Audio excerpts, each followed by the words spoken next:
un rassemblement autorisé.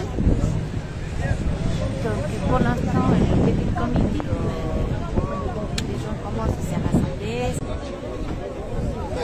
Donc n'hésitez pas à partager ces lives, soutien au professeur. Il va être interrogé aujourd'hui sur le Donc on sait que depuis le 20 avril, il est mis à la maison d'arrêt de la santé. Voilà. Nous on est en contact avec son avocate, donc directement. C'est pour ça qu'on a lancé on a lancé vraiment le comité de soutien au niveau national. Alors c'est un interrogatoire et donc il y a l'histoire. Alors il y a plusieurs histoires dedans. Mais ça je laisse parler l'avocate. Je préfère laisser parler son avocate. Mais bon, il y a les histoires, des patchs, ouais. Voilà, dont nous on est en contact direct avec des gens qui ont mis les patchs, voilà, et qui sont prêts à témoigner pour l'aider. D'accord. Voilà. Je les ai contactés déjà et on va créer un site. On va créer un site sur lequel on mettra vraiment tous les documents des gens qui ont vécu les patchs et on va vraiment créer un gros réseau en soutien, montrer au professeur qu'il n'est pas tout seul, voilà, comme on peut voir là aujourd'hui, il n'est pas tout seul. Et ce qui n'est pas normal, voilà, c'est que derrière ça, c'est Big Pharma. C'est voilà, ce qu'on appelle les gros lobbies, moi j'ai pas peur de le dire, comparé à certains. Ouais. C'est Big Pharma, c'est voilà, le ministère de la Santé, c'est eux qui attaquent. C'est l'Institut Pasteur aussi. Alors d'ailleurs, parce qu'il a, ça c'est notre dossier, parce qu'il a aussi dénoncé. Voilà, il a dénoncé, voilà, il y a Pierre Bernarias qui doit arriver là, ouais. Donc, qui est le réalisateur de Hold Up, qui sera là, ouais. Parce que son équipe est déjà là. On n'attend que lui pour voir ce qu'on peut faire là aujourd'hui, là, en soutien au professeur. Mais il admire qu'on ait lancé un comité de soutien national. Et je reçois plein de gens qui m'envoient des SMS, des messages, des appels de toute la France pour ordonner la libération immédiate du professeur. D'accord.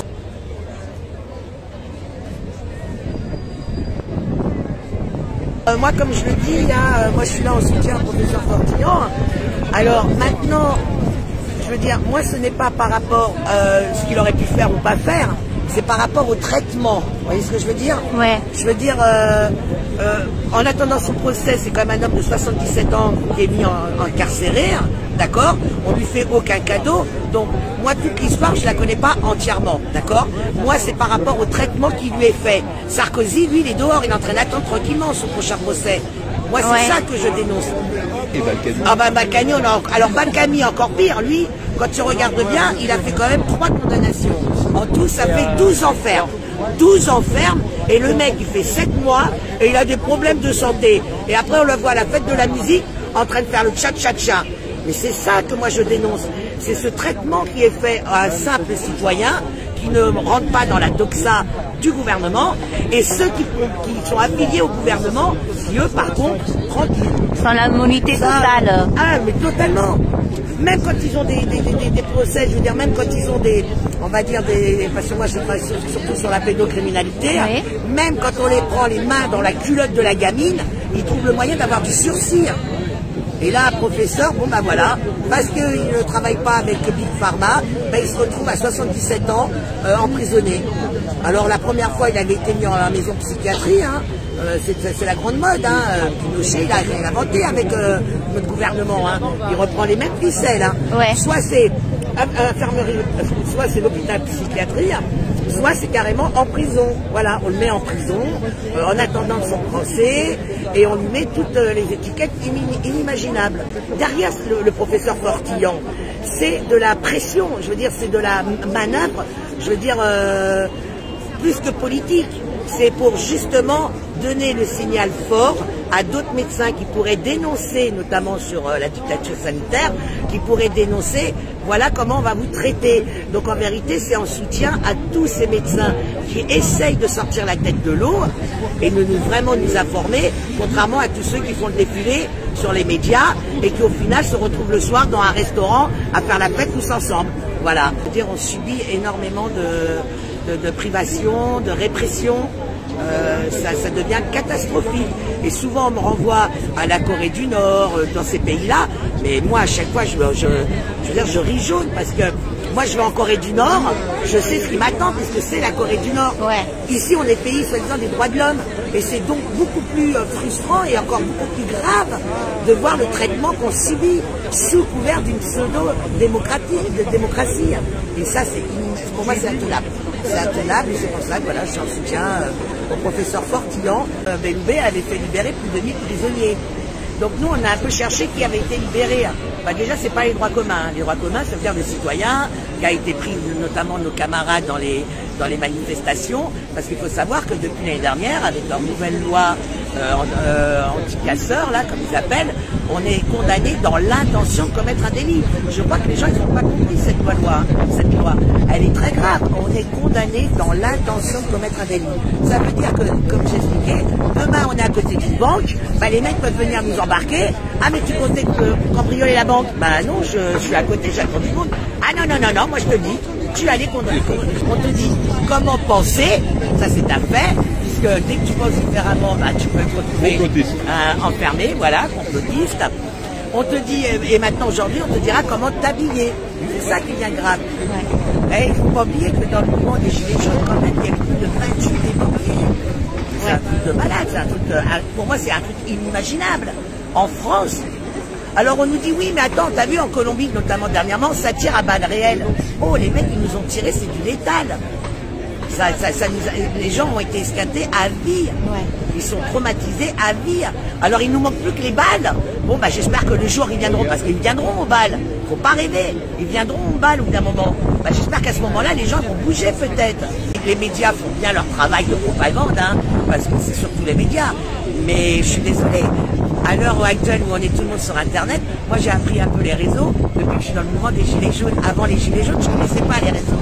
Je ne savais même pas que ça existait YouTube. Et à côté de ça, on me dit oui Nadia, il y a 2 millions de Français qui sont sur les réseaux. Mais sur lesquels? Sur TikTok, comment faire une pâte à choux, TikTok, oh le chat il est mignon, je veux dire, TikTok, le chien il fait wouf wouf. Ils sont sur ces pages-là ou quoi? Parce que moi depuis que je suis sur les réseaux, mais j'en ai 10 fois plus appris qu'en 54 ans quoi. Je suis tombé sur des pépites. Mais des vraies pépites, et des vidéos qui datent de 2004, 2005. Ouais. Ils annonçaient déjà tout ce qui se passait là aujourd'hui. Ouais. Alors les mecs, ils étaient médiums, ça se demandait quand même. Bah non, parce qu'ils avaient une très bonne analyse, et surtout, bah, ils faisaient partie de leur classe, et donc ça fait qu'ils ont su vite analyser les faits, et ils savaient que ça allait empirer. Et aujourd'hui, on en est là. Je suis Alain Blondel, je suis ami avec Jean Bernard depuis 2016. Je l'ai à plusieurs reprises aidé dans différentes choses, à Poitiers, lorsqu'il avait fait les essais cliniques, oui, où il y a eu des problèmes. Et donc je connais bien Jean Bernard, je sais ce qu'il fait comme travail. Je sais que depuis 1994, lorsqu'il a découvert la valentonine, il a mis 20 ans pour créer les patchs. 20 ans, en 2014, il a réussi à fabriquer les patchs avec de la valentonine et du 6-MH, 6-méthoxyhermalan. Et là, avec ces patchs, il guérit. Il est en prison uniquement parce qu'il veut guérir des gens. Alors, on a parlé d'argent, mais il n'a jamais demandé de l'argent à qui que ce soit. Il a dit que si les gens voulaient donner de l'argent pour l'aider, eh ben, ça lui ferait plaisir, mais il n'a jamais demandé d'être payé. On est plus d'une centaine aujourd'hui, je pense que toutes ces personnes sont là pour le soutenir, et il a reçu plus de 600 lettres à la prison, depuis qu'il est en prison, et je pense que c'est ça qui va lui permettre de tenir le coup. Il faut dénoncer cette justice inique qui est en train justement de participer au délabrement de notre nation, tout simplement. Il n'y a pas beaucoup de monde aujourd'hui. Alors, moi je t'explique, il y a déjà beaucoup plus de monde quand j'étais à la maison d'arrêt de la santé, où j'étais toute seule, mais si tu veux, j'avais rien déclaré, j'étais partie spontanément. Et d'ailleurs, depuis très longtemps, j'avais pas remis mon gilet, mais je l'ai remis parce que je me rappelle de cette photo du professeur Fortillan qui m'a beaucoup ému, où il avait le gilet jaune, tu vois. Donc c'est quelqu'un d'humain, c'est des gens humains, c'est des personnes qui sont porteuses de valeurs morales et humaines qu'on a envie de retrouver dans cette société auquel on participe à son délitement total. Et donc oui, j'étais toute seule, mais j'ai fait cet appel parce que écrire au professeur Courtillon, pardon, c'est une bonne chose, le soutien moral. Mais il faut médiatiser. Il n'y a que par les images, il n'y a qu'en médiatisant cette situation qu'on va réussir à les protéger. Comment expliquez-vous qu'il n'y a aucun journaliste? La réponse, on la connaît tous. Il ne faut justement pas que les gens soient au courant de ce qui se passe dans notre pays. Les médias sont entre les mains de l'oligarchie, entre les mains du système. Il n'y a pas de séparation de pouvoir entre l'exécutif et la justice, entre l'exécutif et le quatrième pouvoir. Donc non, c'est pas étonnant. C'est pas étonnant du tout. Et heureusement que vous êtes là aujourd'hui présents, comme les médias indépendants. Sinon, les professeurs Courtillon, demain, ils tomberaient dans les oubliettes. J'en veux le plus à tous ces professionnels de santé qui devraient être solidaires de leurs confrères. Ils m'ont déçu. Alors, j'avais déjà un peu de défiance par rapport à nos institutions, mais là, au bout de 3 ans de combat avec le mouvement des Gilets jaunes, je crois qu'on assiste à un effondrement total civilisationnel, un effondrement de notre société. Mais on a une défiance très forte aujourd'hui envers toutes nos institutions. Je suis extrêmement déçue de voir des professionnels de santé qui déjà ne respecteraient pas cette déontologie, cette éthique qu'ils ont les uns par rapport aux autres, de se soutenir devant la difficulté et d'être peu nombreux, bien qu'ils connaissent la vérité, à ne pas se manifester sur les plateaux télé ou ailleurs. Toujours les médias entre les mains de l'oligarchie, des médias qui sont qui font le travail des lobbies d'influence. À l'Assemblée nationale, il n'y a que des lobbies d'influence. Il faudrait déjà assainir le marais et virer tous ces lobbies d'influence qui font la politique de ce pays. Vous l'êtes né d'où votre force? Eh ben moi je remercie tous les Gilets jaunes. Je remercie tous les Gilets jaunes de la première heure. Tous ces gens qui sont sortis de la France, de la périphérie, qui ont porté ce message qu'on avait tous en nous en fait, de refonte totale de notre pays. Parce que en fait les fondations elles sont totalement pourries et il faut partir sur du propre, du neuf, ramener des valeurs, ramener de la méritocratie, ramener quelque chose de noble dans ce pays et on en est capable. Et j'en suis persuadée. Voilà. Merci à vous tous. Sur un sondage de 1000 personnes, on te dit 80%. Mais depuis quand 1000 personnes représentent 67 millions de Français? Je suis sûre que si on avait vraiment des médias qui seraient respectueux de la charte de Munich, qui seraient respectueux de la déontologie et qui feraient vraiment un travail d'information, on se rendrait compte que plus de 80% des Français ne veulent pas de cette thérapie génique. On était là juste pour faire une vidéo pour communiquer sur l'incarcération du professeur Fortillon qui n'était absolument pas médiatisé. Il y a une voiture de là-bas qui est arrivée qui nous a contrôlé directement. Et franchement, dans la même journée, on s'est fait contrôler. Moi, je me suis fait contrôler 2 fois. J'ai l'impression que d'un point de vue de la liberté d'opinion, on est sous le diktat des big GAFA et ça commence à bien faire. Et effectivement il faut que ça soit médiatisé. On a un autre son de cloche sur l'affaire du professeur Fortillon et moi c'est ce qui m'a fait aller avec Fatih devant la santé, tout simplement. En plus, c'est une personne qui travaille en prévention sur le bien-être d'une maladie quand même qui touche des millions de personnes en fin de vie. Donc c'est quand même assez important. Et c'est pas une thérapie, c'est en fait l'hormone qui va venir lui proposer. C'est une hormone du sommeil qui fait partie de notre système général. Et finalement, ça va mettre en déroute les plans du Big Pharma. Donc c'est aussi pour ça que les médias n'en parlent pas de la même manière. Et je trouve ça triste qu'un monsieur de 78 ans aujourd'hui soit en prison, qu'on n'en parle pas et qu'on le fasse passer pour un charlatan tout simplement. Je connais des gens qui étaient contre le vaccin qui sont aujourd'hui allés se faire vacciner et qui sont tombés. L'inoculation de ce fameux ARN entre en ligne de compte. Donc le médecin dit quelque chose. Moi, je ne suis pas médecin. Toutes ces informations-là, c'est celles que j'arrive à glaner. Mais ce sont quand même des informations qui sont distribuées par des personnes qui sont diplômées, que les médias ne prennent pas en compte. Et en plus, on est face à un grave danger, parce qu'il n'y a plus de débat contradictoire, alors qu'on se dit être une démocratie. Une démocratie doit s'élever grâce au débat contradictoire. Donc oui, c'est assez grave. On connaît la censure. Moi, je sais pas, je suis sur YouTube, j'ai tout le temps donné la parole. Encore ta chaîne ? Oui, je l'ai encore parce que j'essaie de pas trop dire de choses. C'est-à-dire que j'ai été interdite de publier tout ça. Et donc maintenant, j'auto-censure les gens. Je leur dis voilà, dites que le vaccin c'est bien. Ouais, est obligé de s'auto-censurer parce qu'il y a les GAFA. Parce que les GAFA suivent la politique mondiale, parce qu'on n'a plus le droit de rien dire. En fait, on ne peut plus rien dire. Alors on a des fronts nationaux qui pleurent en plateau, qui disent qu'on peut rien dire. N'empêche que c'est eux qui occupent l'espace médiatique H24. Alors on peut se poser la question à savoir, est-ce que c'est pas du matraquage? Est-ce que c'est pas en fait une forme de propagande qu'on veut absolument insérer dans la société pour que les hommes en arrivent à se détruire les uns les autres pendant que d'autres se remplissent les poches, tout simplement, et gardent le pouvoir. Mais je suis désolée, les citoyens ne cherchent pas forcément le pouvoir. Ce qu'ils veulent, c'est vivre bien ensemble et en bonne santé. Je veux dire, il y a des gens qui sont au chômage, il y a des gens qui ne trouvent pas à manger, les étudiants vivent dans des résidences pitoyables, il y en a qui ont perdu leurs appartements. On est en phase de devenir un pays du tiers-monde, en plus de ça sous un diktat, le diktat du masque, parce que c'était une manière de bien dociliser les populations.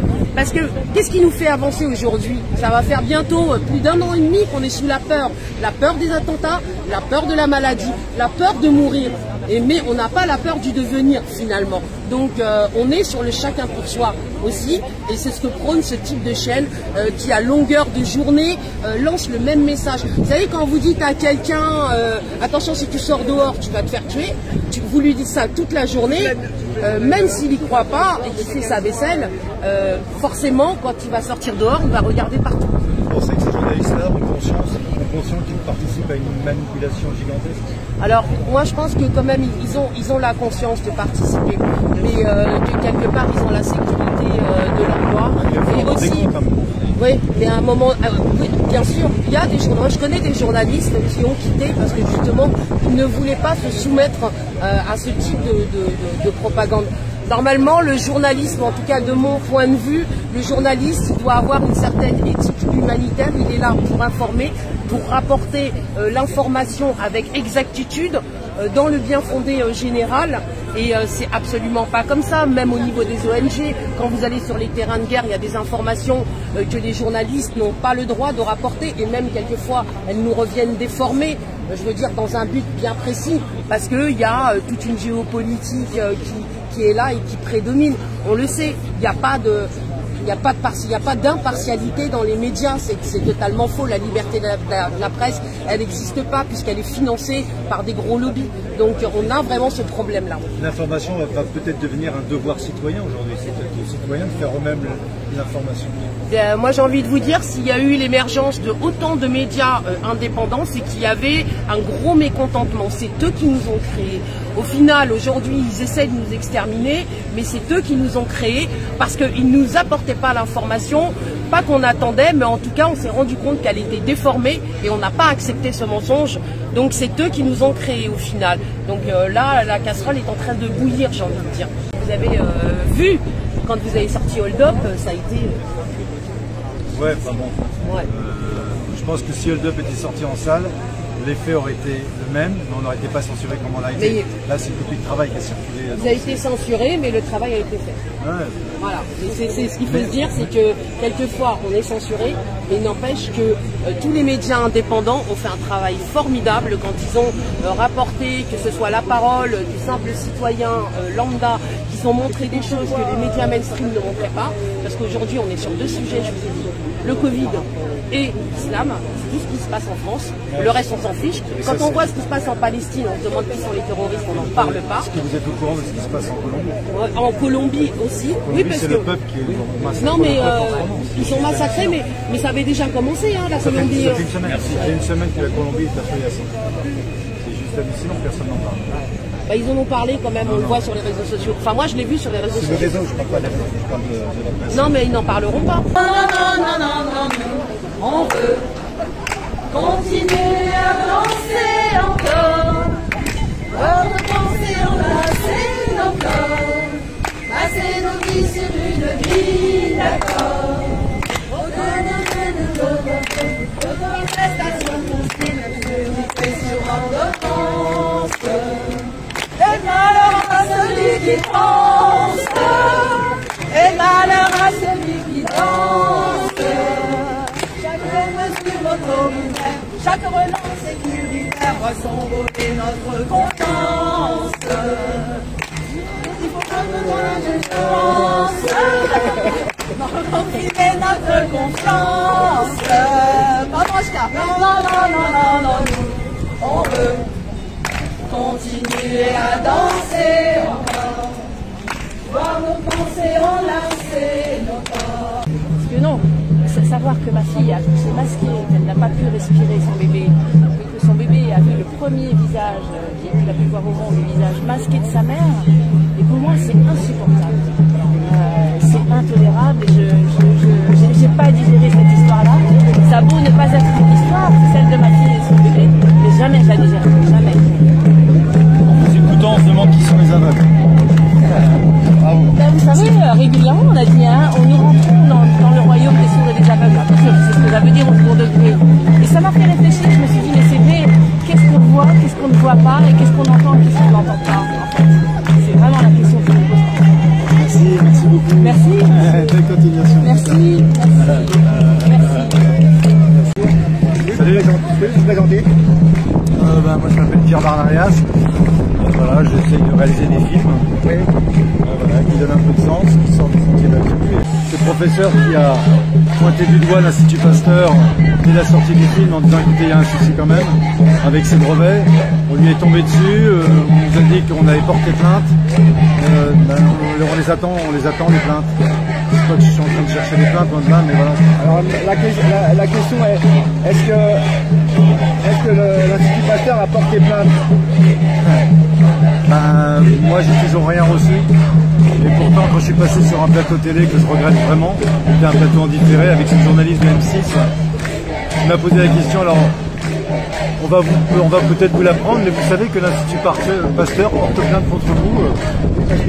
Donc tout le reste c'est juste de la manipulation médiatique qui s'en est suivi, l'acharnement, l'hystérie médiatique qui a suivi le dub et témoigne juste que regardez, on parle des de complot mais il n'y a plus de complot. Regardez juste la réalité. Alors vous qui avez réalisé Hold Up, vous avez subi des pressions, des menaces? Non, juste la pression de se voir déglinguer par la presse, quoi, c'est tout. C'est une pression moi qui m'a été difficilement supportable parce que j'ai un grand respect pour le travail journalistique. J'aime mon métier, j'ai fait ce métier avec enthousiasme, passion. Et quand je vois ce qui est sorti dans la presse à la suite de Hold Up, non seulement tout est faux, non seulement ce qu'ils ont annoncé s'est avéré faux, et en plus de ça, voilà, aujourd'hui, Hold Up n'a reçu aucune plainte en diffamation. Or, sur les plateaux télé, pendant une semaine, c'était, voilà, je porte plainte. Donc, et en même temps, très bien, moi je me suis dit à un moment donné, comme j'ai monté ce film assez rapidement, j'ai dû laisser 2-3 erreurs, mais on va vite se rendre compte que, voilà, c'est pas des erreurs graves. Là, il y a juste un barrage énorme entre les médias, qui gèrent peut-être 0,005% de la population française, qui informent, voilà, parce que il y a une telle manipulation de l'information qui est juste, qui fait qu'aujourd'hui on se retrouve dans cette situation où on a l'impression que tout le monde est pour le vaccin, que tout le monde a hâte de se faire vacciner, que c'est la porte de sortie. Et c'est vrai qu'ils ont une influence néfaste, parce qu'à force de dire oui c'est une bonne chose, oui, vous savez, un mensonge devient une vérité à force d'être redondant comme ça. Donc quand vous êtes prisonnier des grands médias qui vous racontent toujours la même chose et qu'il n'y a aucune vérification, il n'y a aucune autre source indépendante, Hold Up a été juste un petit grain de sable. Mais juste un petit grain de sable. Maintenant, il faut balancer la plage, quoi. Il ne faut pas tomber dans le piège de la violence. Ils attendent que ça. Par contre, moi je lance un appel, mais sincère, vibrant, à tous les artistes. Où êtes-vous? Qu'est-ce que vous faites? Je pense aux comédiens, aux comédiennes, aux réalisateurs, aux artistes même, aux sculpteurs, peintres. Punaise, mais faites-vous entendre. Qu'est-ce que vous pensez de cette situation? Vous l'acceptez? Vous la subissez? Parlez. Vous ne pouvez pas rester silencieux. À un moment donné, j'en suis convaincu qu'il y aura un bilan. Et c'est pour ça que moi j'attache énormément. Le seul artiste qui a osé, plus ou moins, c'est Francis Lalanne. Ouais, mais il est seul. Ouais. Il est seul. Lalanne, Bigard, ils sont seuls. Mais ils sont où les autres? L'avenir, je reste positif, réellement. Je pense, et c'est pour ça que je lance un appel aux artistes, parce que ce sont eux qui vont pouvoir faire bouger la donne. les lanceurs d'alerte, personne ne les écoute. Ouais. Moi, on m'a traité de facho, on m'a traité d'extrême droite, parce que j'avais fait un film. C'est juste du délire, quoi. Ouais. Moi, j'ai juste envie de les tuer, ces gens-là. Regardez le monde dans lequel on est. Tout le monde entier est masqué. Le monde entier est masqué. Il y a des couvre-feux. Mais on parle de complot? Expliquez-moi, comment, qui ça profite, les antennes, les antennes 5G sont sorties pendant le confinement, personne, mais tout va bien, il n'y a pas eu d'enquête, enfin, c'est juste hallucinant, il n'y a même pas à compléter quoi que ce soit. Encore une fois, dans le Hold Up, il n'y a que des faits sourcés. On peut ne pas être d'accord avec les propos d'un tel ou d'un tel, peu importe. Moi, j'essaie de prendre des gens divers et variés, d'horizons différents. Et quand vous voyez avec deux, trois comment ça s'appelle, adjectifs, comme clouer le bec à ce film en disant voilà, c'est un film complotiste, c'est un film conspirationniste, c'est un film antisémite, bah voyons, antisémite, allons-y. Non mais c'est juste du délire, quoi. Et ça passe. Et ça passe. Et ça passe, il n'y a personne pour en dire, il n'y a pas un journaliste pour dire. Je pense qu'on a appris aux gens à ne pas aller plus loin, à investiguer pour eux, et que la parole médiatique, à un moment donné, elle est tellement, les gens sont tellement habitués qu'elle est devenue parole d'évangile, et on n'a pas le droit de la contredire, et on n'a pas le droit de dire différemment. Ce qui est inquiétant, c'est que les populations acceptent ça. Moi, c'est ça qui m'inquiète, c'est les gens qui m'inquiètent. Voilà. C'est eux qui sont inquiétants, et c'est eux qui nous mettent dans cette situation-là. Ça a été le but. Ça a été le but. Le but de la gestion de cette crise, c'est de diviser, de scinder, avoir les pros, les contre, comme ça. Regardez dans le train. Je viens du midi là. Mais si vous aviez entendu le mot du contrôleur en disant écoutez, maintenant c'est terminé, on vous voit derrière quand on arrive on vous voit à travers les vitres, on voit tous les gens qui remettent le masque, donc même si vous le remettez, on vous donnera une amende de 135 €. On a la légibilité et les cartes, on peut aussi vous demander vos cartes d'identité. Donc on a transformé tout le monde en flic, en délateur. Voilà. En délateur, mais c'est juste hallucinant.